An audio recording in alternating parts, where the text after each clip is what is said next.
émission de l'actualité sportive Multisport 24. Ils m'ont rejoint sur ce plateau. Il s'agit d'Alain Gérald Lewis Mba. J'espère que j'ai bien prononcé. Il est instructeur de Muay Thai, mais également de MMA. Bonsoir et merci d'être sur le plateau d'Également 24. Ça va dire, bonsoir et merci pour l'invitation. C'est toujours un plaisir quand on parle de sport. On parle de sport de combat également. Ça nous fait beaucoup plaisir. Et puis avec vous, vous avez amené, je vais dire ça comme ça parce que c'est l'élève et le maître, c'est ça, j'espère que je ne me trompe pas, Mamadou Traoré qui est combattant MMA. MMA. Ça va, Comment ça va? Ouais, ça va. Vous venez d'un voyage au Cameroun. De toute façon, on va parler tout au long de cette émission, mais avant, on va regarder cet entretien que nous a accordé Dorcas Andem Nzamba, experte en Choi Kendo.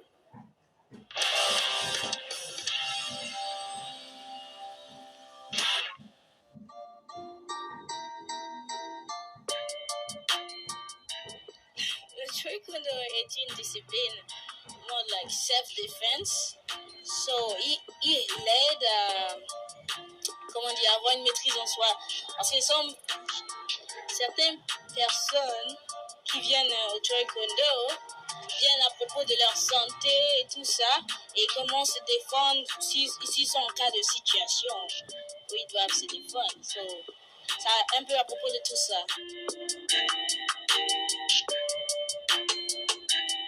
Je suis née dans une famille de pratiquants.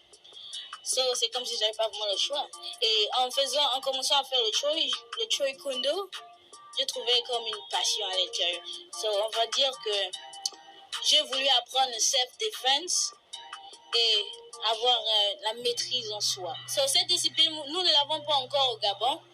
Ben, j'ai commencé ça aux États-Unis quand je suis allée pour mes études, et après, en faisant d'autres choses, j'ai terminé avec l'école et j'ai mes propres choses que je fais aux États-Unis. Et je dis, j'ai commencé à faire le Choi Kendo. Ça fait déjà 6 ans. J'ai vu comment ça se passe. J'ai aimé tout ce qu'ils faisaient et comment ils maintiennent la forme avec cet art martial.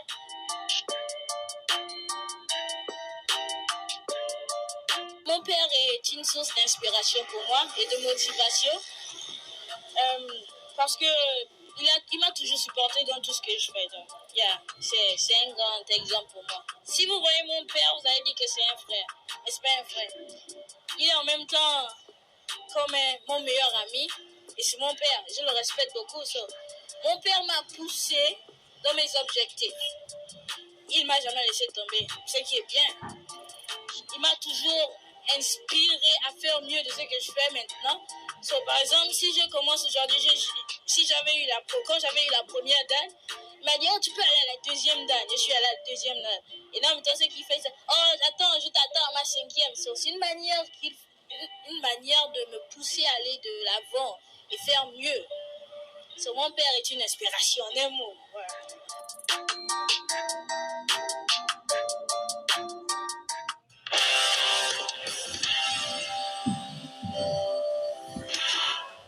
On parle toujours de sport de combat avec nos représentants MMA et Muay Thai sur ce plateau.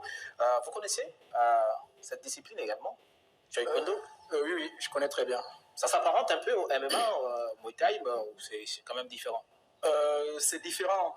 Toutefois, pour ce qui est du MMA, Mixed Martial Arts, c'est-à-dire arts martiaux mixtes, c'est un cocktail de plusieurs disciplines, et dans les autres disciplines, on a pris la partie purement combat plutôt que la partie traditionnelle. Donc, il se peut que l'on retrouve dans le MMA des techniques qui sont purement Choi Kendo, et dans le MMA, ce qu'il y a encore, c'est que les pratiquants de MMA viennent de plusieurs disciplines. Lui, par exemple, il fait kickboxing à la base, et du coup, il se retrouve dans le MMA. Donc, c'est carrément un cocktail de plusieurs disciplines martiales. Alors, Mamadou, c'est pas compliqué. Vous venez d'un autre art, vous partez au MMA. Comment la transition s'est faite facilement? Bon, MMA, moi, quand même, MMA, ça m'a plu beaucoup. D'accord. Bon, avant, je faisais d'abord le kickboxing. Je fais le combat de kickboxing. Bon, après, je vois que le MMA aussi, ça m'a attiré. Souvent, je regarde des combats de MMA. Moi, j'aime les choses de violence. Donc, Je suis rentré dans le MMA aussi, avec Maître Makaya. D'accord. D'accord, mais dernièrement, vous étiez au Cameroun. On va regarder ce reportage ensemble et puis on se retrouve derrière pour comprendre qu'est-ce qui s'est réellement passé là-bas du côté du Cameroun.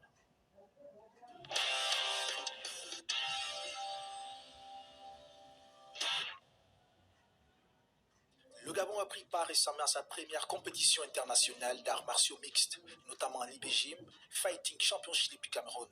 Un tournoi qui devait permettre aux athlètes gabonais de se frotter à d'autres combattants. L'événement de Yaoundé a donc été une première pour le Gabon, qui a présenté 3 compétiteurs. Ibinga Dropsy du club Tetro Boxing de Port-Gentil, chez les moins de 77 kg. Koba Mabongo Cruz Ruben du club Legacy Sanda Club, en moins de 83 kg. Et les Traoré Mamadou de Kamikaze Contact Combat de Libreville, en moins de 70 kg. Une première expérience qui ne s'est pas forcément bien passée pour les fighters verts, jaunes et bleus. Pourtant, depuis le 27 décembre 2021, les athlètes gabonais ont été soumis à une préparation intensive au dojo de l'association Kamikaze Contact Combat afin d'être prêts pour cette première participation en terre camerounaise. Inscrits pour les combattants amateurs, les athlètes gabonais ont pourtant été surclassés pour les combats professionnels. Une première qui n'aura pas porté ses fruits. Alors dites-nous, instructeur, on a regardé dans ce reportage, on a suivi ensemble que les choses ne sont pas forcément bien passées pour les combattants gabonais. Qu'est-ce qui peut expliquer cela? Eh bien, comment l'expliquer? Déjà,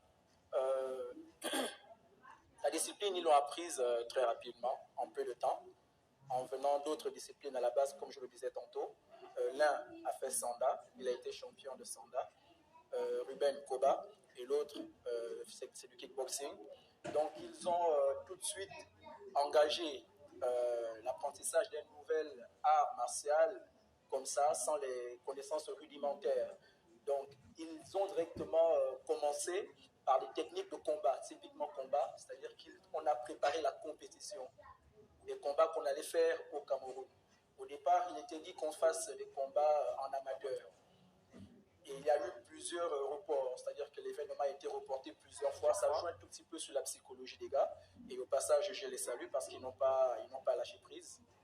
Ils se sont entraînés jusqu'au bout. Puis, on a été surpris d'apprendre qu'ils vont combattre en professionnel. Justement, ce qui n'est pas rien. Et il n'y a pas moyen de jeter l'éponge, non? Ah ben non, on ne jette pas l'éponge parce qu'on s'est déjà engagé. On s'engage, on va jusqu'au bout. Oui, on va jusqu'au bout, nous sommes des combattants. On assume. Lorsqu'on prend une décision, et ben, tant qu'on n'a pas atteint l'objectif, on ne s'arrête pas. Alors, il y a aussi eu les conditions de voyage, les conditions de préparation. On a voyagé à 1 jour de l'événement et en voiture, ça a été plutôt pénible. Et arrivé sur place, lors de la pesée, leurs adversaires avaient plus de poids qu'eux. Lui, il a eu un adversaire qui pesait 8 kg de plus. Et Koba, plus ou moins. Et devant, ils avaient déjà plus d'expérience. Parce qu'ils font du MMA depuis. Pour nous, ici au Gabon, c'est une toute première expérience. Et les gars sont vraiment salués. Ils n'ont pas démérité du tout. Ils ont fait de bons combats. Et ça fait une expérience. Et c'est de l'apprentissage. Là, on va repartir sur de nouvelles bases. D'accord, très bien. Mamadou, vous avez vécu ça, c'était une première. Comment les choses se sont passées? Est-ce que déjà tout de suite, il faut prendre ce que l'instructeur dit, quand vous êtes arrivé et puis on vous a dit finalement vous n'allez plus combattre en amateur mais en professionnel, et vous avez eu carrément quelqu'un qui avait 8 kilos de plus que vous, ça vous a fait peur? Ou bien vous vous êtes dit de toute façon je suis là, autant que faire se peut, moi je fonce? Bon, moi j'ai accepté quand même, moi j'ai accepté, comme aussi il a accepté. On est venu pour le combattre, on est quitté au Gabon pour venir au Cameroun pour le combattre, même s'il ne dépasse pas le poids. Parce que moi, personnellement, ce n'est pas le poids qui bagarre. Hein. D'accord. Malgré tout ça, là, je l'ai fatigué sur le RN. Donc, moi, c'est seulement le cœur. D'accord. Même si ce n'est pas le poids ou quoi, sur le punch, c'est tout. Et comment vous avez trouvé le niveau, justement, des autres combattants? Normalement, son niveau, quand même, c'est Voli. D'accord. Lui, depuis 2017, il est champion.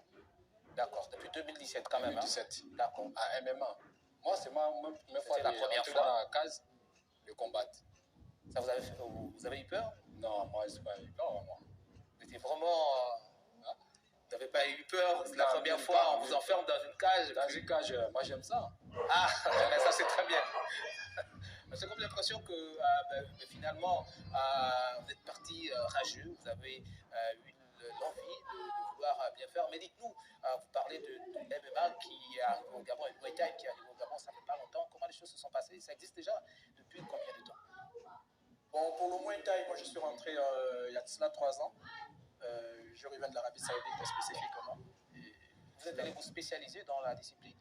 Ou vous vivez là-bas pour autre chose? Bon, en général, on sort pour les études. Hein. D'accord. Et puis, vu que je suis un sportif, et que j'ai une âme guerrière, je suis batailleur. On aime ça, comme il le disait tout à l'heure là. On aime le punch. Le punch. Donc, on n'arrive pas dans un environnement comme ça sans chercher à puncher. Du coup, je n'ai vu que du Muay Thai, où il y avait, c'était vraiment de la castagne. Je me suis engagé dans le Muay Thai et puis j'ai appris, j'ai fait quelques combats. Et de retour au pays, j'ai créé une structure martiale qui existe aussi au Ghana. J'ai un représentant là-bas, le NAGMUE, qui signifie pratiquant de Muay Thai. Après, il y a la partie administrative, il fallait remplir des conditions administratives. C'est au niveau du Gabon? Oui, au niveau du Gabon. Donc, en ce moment, les dossiers sont au niveau du ministère. On attend. Sinon, les entraînements, on essaie de s'entraîner en Muay Thai, mais sans combat. On est exclusivement dans l'apprentissage du Muay Thai. Et c'est relativement la même chose pour le MMA. D'accord. On va poursuivre cette émission parce que sur Sport 24, il n'y a pas que le Muay Thai, il n'y a pas également que du foot, il n'y a pas que du MMA. Le reste de l'actualité, c'est maintenant.